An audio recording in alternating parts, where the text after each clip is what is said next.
Hello বন্ধুরা, আমার নতুন ভিডিও আবার প্রত্যেককে স্বাগত। আপনাদের আমি বলেছিলাম যে সেকেন্ড এসএলএসটির যে একটা গুরুত্বপূর্ণ মামলা যেটা হাইকোর্টে হয়েছিল এবং আগামী 7 তারিখ মানে আগামীকাল শুনানি আছে, এবং যেখানে এসএসসির যে নোটিফিকেশান যেটা নতুন সেকেন্ড এসএলএসটি হবে সেটাকেই চ্যালেঞ্জ জানায়।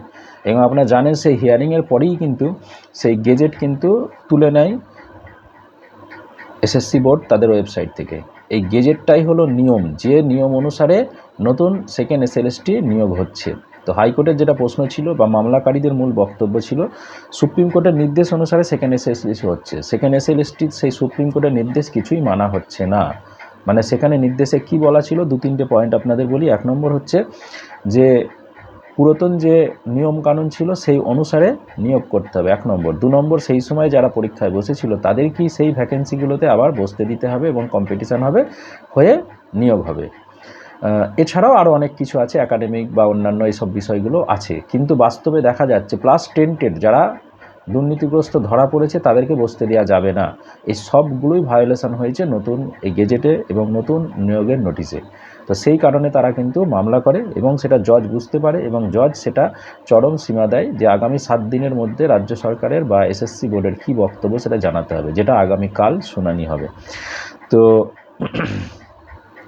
সেই শুনানিতে কি হতে পারে, যেটা হতে পারে সেটা আমি 2-3টে বিষয় আমার অনুমান বা প্রেডিকশান আপনাদের করছি। 1 নম্বর হচ্ছে রাজ্য সরকার প্রথম কথা গেজেট প্রথমেই তুলে নিয়েছে এবং নোটিফিকেশানটাকে মডিফাই করবে। যে পুরাতন যে নোটিফিকেশান সেটা হলো নতুনদের জন্য হবে, আর নতুন করে আর একটা নোটিফিকেশান আসবে যেটা 2016-র জন্যে। এইটাই হচ্ছে মেন সলিউশনের পথ। এবং রাজ্য সরকার এসএসসি কী করবে সেটা পরের কথা, কিন্তু আমার অনুমান যে এটা করা উচিত এবং এটাই করার চান্স বেশি।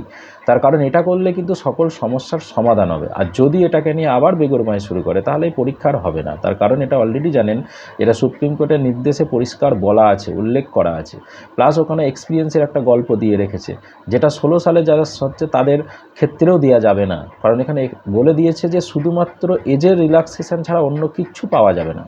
তাহলে কিভাবে এক্সপিরিয়েন্সের নাম্বার দিতে পারে?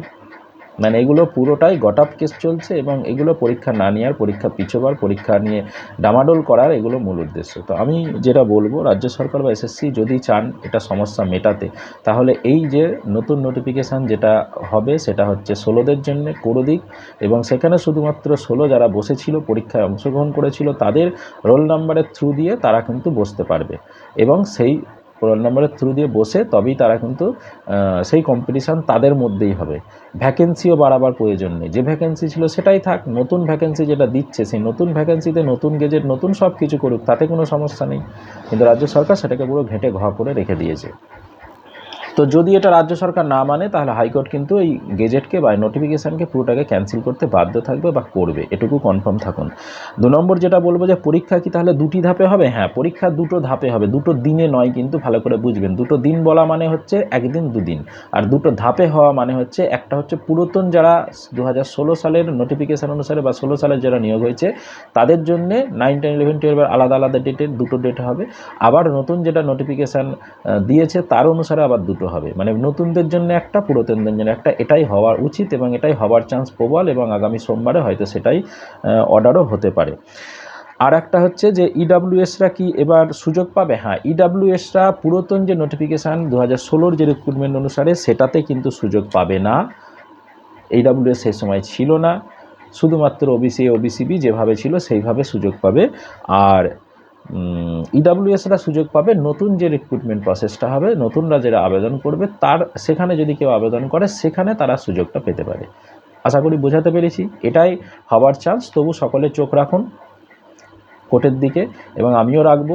আমিও কালকে আপনাদের কি হলো না হলো সেটা বিস্তারিত আমার এই চ্যানেলের মাধ্যমে জানিয়ে দেবো। ওকে, ধন্যবাদ।